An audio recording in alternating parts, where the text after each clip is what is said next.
So yeah, born wild in the den, January 2001. They spend their first maybe 3 months or so of their lives in that den, growing rapidly. Here he goes. Throw it, Cooler. Throw it over your head. Go for it. Not yet? Okay. He's got to just position it right in his mouth there. This is an old bone. This is from a tourist from last year that upset us. It's alright, he wasn't dead. It's just lost a leg, that's all. It's nothing to worry about. Cooler likes to chew on it and see if there's any marrow left inside. It's very nice, very nice. Yeah, so they emerged from den in April or May, and within about 8 weeks, both of these bears were orphaned. Sadly. Oh, here we go, here we go. 1, 2, 3, 1, 2, 3. 1, 2, 3, hey! Clever boy, Cooler the bear. And I bet he couldn't do that again if he tried. You gotta go get it. Okay. So first of all, Grinder was discovered by the roadside beginning of June that year, out in Invermere. And he was starving to death, this young bear. No sign of his mama. I don't know what happened to her. But yeah, he was unable to support his own weight. And this is Cooler. Grinder's on the other side. Grinder, very close to death. So they took him to rescue center. When they put him on the scales, he weighed 10 pounds, about 4.5 kilos. And this is just nuts. He should have been 3 times that. So they fed him intravenously, and this saved his life. And of course, well, he's here, and he's never been hungry since. So this is beginning of June. Now, 3 weeks later, on the opposite side of the province, Bella Cooler, Cooler's mama is walking with 3 cubs, and she's crossing the road. Unfortunately, there's a collision with a motor vehicle. Oh dear. And of course, his mama is killed.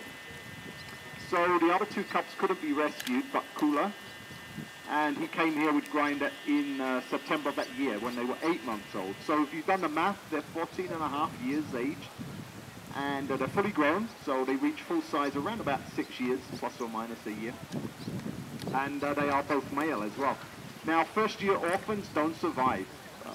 Literally don't survive. They either starve, as similar to Grinder's predicament, or they can be predated on, oftentimes by adult bears. So no fun being first-year orphaned grizzly cub out there. So their lives were saved for sure. Now that's you know, the downside is they can't be released. They did receive lots of human care and attention, lots of handling. They became habituated to human foods, and they lost their fear of humans.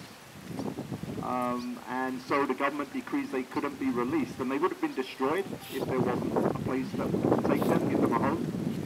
So then Grouse Mountain stepped forward, donated this 5.5 acre space, and they came here. So that's great news. Both males, by the way, and so no baby bears, and we wouldn't want to breed them because the offspring would then have to live in captivity, which we don't like. So these 2 boys were neutered at the maturity. And we think Cooler's procedure worked 100%, Grinder's worked about 60%. We think Grinder is smaller, but displays more dominant behaviors. And hopefully you won't see this today on your visit. Crunch. So now, why do 2 males don't get along in the wild, right? They're pretty solitary. Whoa, nice one. They're solitary animals in the wild, okay? They will gather at the rivers for the salmon runs, and they will tolerate each other there. You know, where the food is plentiful, but otherwise they're pretty solitary. And so these 2 bears get along. Why is this? They will compete for food, of course.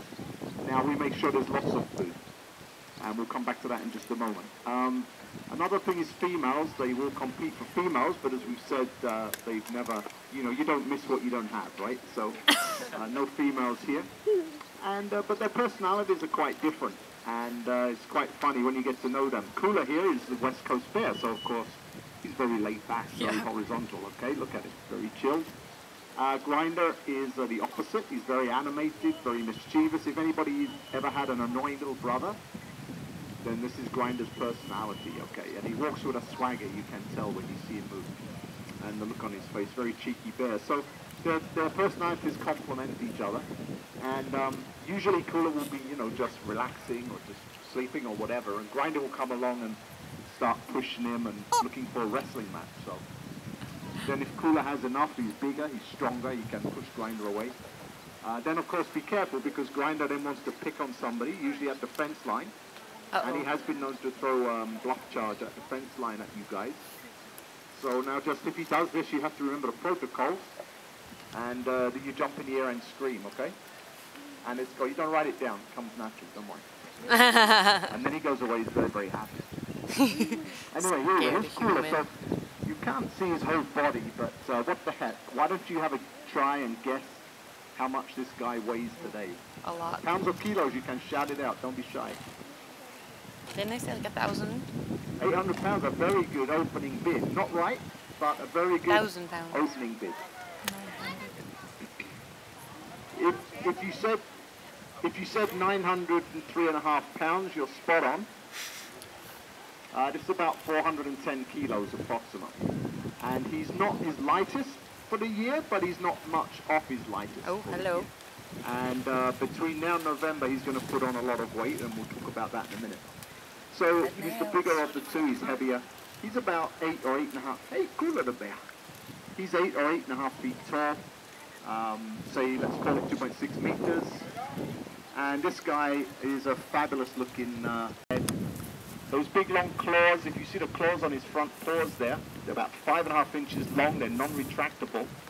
And they're very good and designed for digging into the soil, for moving rocks, for digging through logs, and of course for taking the face off hikers. And for scratching, you can see he's scratching, the bugs are annoying him as well.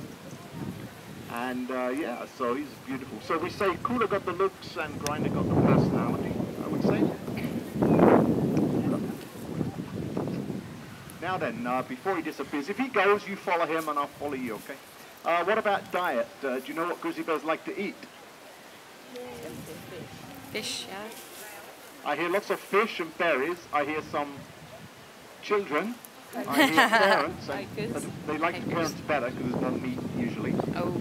And I hear everything. And this is there's no wrong answers, okay? Because these bears, contrary to what you see on the Hollywood screen, they're predominantly vegetation eaters. So it's about 80% vegetation, about 20% meat. Most of that is fish, and the tiniest little percent is, you know, hikers and tourists.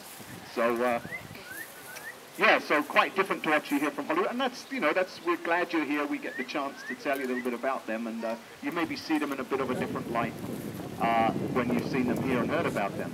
Now, there's lots of natural foods here. So there's grasses, there's clovers. There's lots of berry bushes. If you guys want to follow them, you follow the bears. As the scouts, we're louder and you can know the bears. Yeah, so they're competing for the soil. Good pose. I just got the best.